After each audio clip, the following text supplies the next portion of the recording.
Men axloq masalasini aytyapman. Inson o'laroq biri menga havas qiladimi, qilmaydimi? Qiz aytadi, biz buni eshitgandan keyin qattiq ta'sirlandik deydi.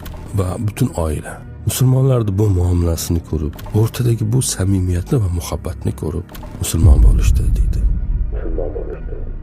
Men savol berdim o'zimga. Meni bugun bir g'ayridin, bir begona meni kuzatsa hayotimni, musulmonga havas keladimi, menga havas keladimi, kelmaydimi? Siz ham bu savolni albatta o'zingizga bering. Meni agar bugun bir begona butun hayotimni kuzatsa, meni hayotimga havas keladimi, kelmaydimi? Menga havas qiladigan darajaga chiqishi uchun nima qilishim kerak? Men iqtisodiy masalalar, bu masalalarni aytmayapman. Men axloq masalasini aytyapman. Inson o'laroq biri menga havas qiladimi, qilmaydimi?